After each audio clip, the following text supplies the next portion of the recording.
आज हम chapter number 17 छोटी सी हमारी नदी इसके प्रश्न उत्तर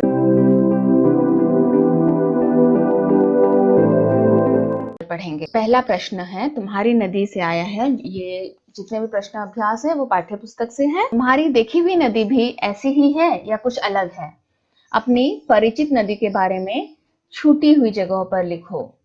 आपको किताब में दिखेगा कि आपको चंचल लिख के उसके बाद उसका लिए जगह छोड़ी हुई है। तो उत्तर आप कैसे लिखेंगे? चंचल।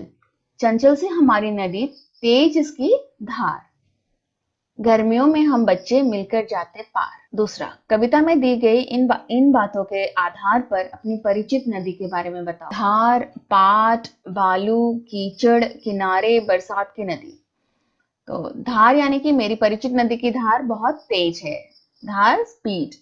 बालू, नदी के तल में सफेद बालू है, नदी के नीचे बालू होती है। कीचड़, बरसात के दौरान इस नदी में थोड़ा बहुत कीचड़ हो जाता है। किनारे, इस नदी के किनारों पर नारियल के पेड़ हैं। बरसात में नदी, बरसात के दौरान नदी में पानी भर आता है। तीसरी प्रश्न, तुम्हारी परिचित नदी के किनारे क्या क्या होता है? उत्तर, मेरी परिचित नदी के किनारे एक बड़ा सा मंदिर है। श्रद्धा लोग नदी में नहाकर उसका जल लोटा में लेकर मंदिर में पूजा करने जाते हैं। गांव के बच्चे नदी में खूब उछल कूद करते हैं। वे मिलकर नदी से मछलियां भी पकड़ते हैं। नदी में बहुत सी नावें भी होती है जो लोगों को इस पार से उस पार ले जाती है। प्रश्न 4, तुम जहाँ रहते हो उसके आसपास कौन कौन सी नदियां हैं? वे कहाँ से निकलती है और कहाँ तक जाती है? पता करो। इसे आपको स्वयं करना है क्योंकि आप जहाँ रहते हैं वहां पे कौन सी नदी है वो आपको ही पता होगा। आप किसी बड़े के सहायता से इस उत्तर को लिखिए। कविता के बाहर के कुछ प्रश्न।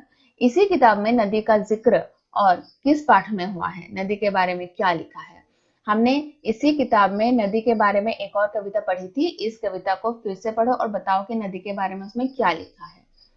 तो उस कविता को आप लोग ढूंढिए और ढूंढ के उसके बारे में लिखिए। नदी में नहाने से तुम्हारे क्या अनुभव है? क्या आप लोग कभी नदी में गए हैं नहाने के लिए? अगर गए हैं तो आप अपना अनुभव लिख सकते हैं। जैसे कि एक बार जब मैं नानी के घर गया था, मुझे नदी में नहाने का अवसर मिला। नदी के अथाह पानी में नहाना एक अलग किस्म का सुखद अनुभव होता है। पानी से निकलने का भी कभी मन नहीं करता। मैं तो बहुत देर तक नहाता रहा, जबकि मेरे साथ के सारे बच्चे निकल गए।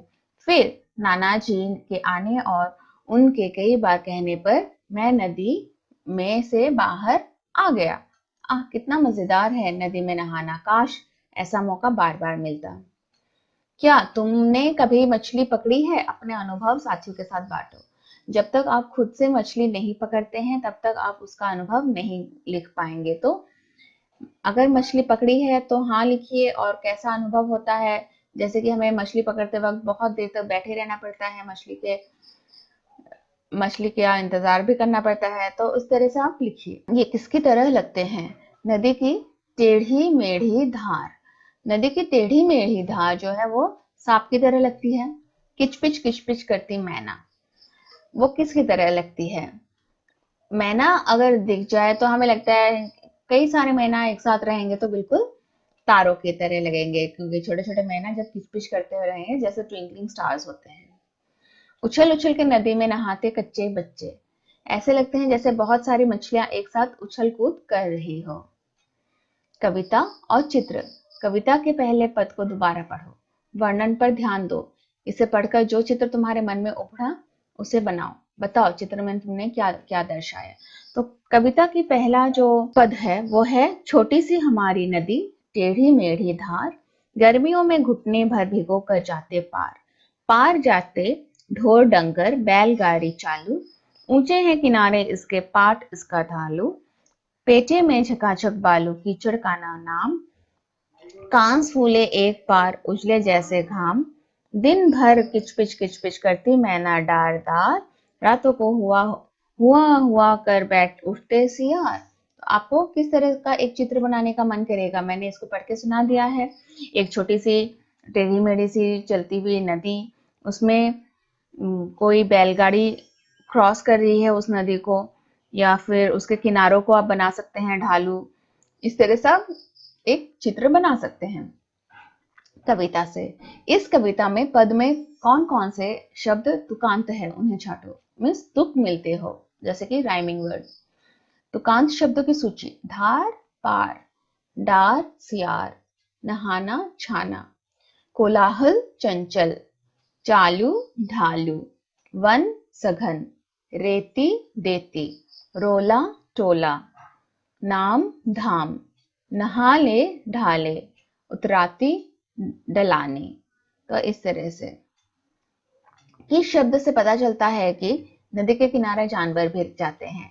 ढोर डंगर, इससे पता चलता है कि नदी के किनारे जंगल भी जाते हैं। इस नदी के तट की क्या खासियत थी? तट ऊंचे थे और पाट ढालू, अमराई दूजे किनारे चल देती। कविता की ये पंक्तियां नदी किनारे का जीता जागता वर्णन करती है। कविता की ये पंक्तियां अमराई दूजे किनारे चल देती नदी किनारे का जीता जागता वर्णन करती है। तुम भी निम्नलिखित में से किसी एक का वर्णन अपने शब्दों में करो। हफ्ते में एक बार लगने वाला हाट। तो हफ्ते में एक बार लगने वाला हाट का मतलब, हमारे इलाके में मंगल बाजार हर हफ्ते लगता है। उस दिन दोपहर के बाद से ही सड़कों पर चहल पहल शुरू हो जाती है और शाम होते होते बाजार तरह तरह की दुकानों से सज जाता है। यहाँ पर तरह तरह की चीजें सस्ते में मिलते हैं। जो स्थायी दुकानें हैं उनको विशेष रूप से सजाया जाता है। जो दुकानें उस दिन के लिए लगाई जाती है वे भी अच्छी तरह सजी होती है। सब्जी वाले सब्जियों को कलात्मक ढंग से सजाते हैं। मेले जैसी भीड़ में से गुजरना बड़ा मुश्किल हो जाता है। स्त्री पुरुष बच्चे बूढ़े सभी मंगल बाजार से अपनी जरूरत की चीजें खरीदते नजर आते हैं। इस बाजार की खासियत है कि एक जगह पर सब जरूरत की चीजें मिल जाती है।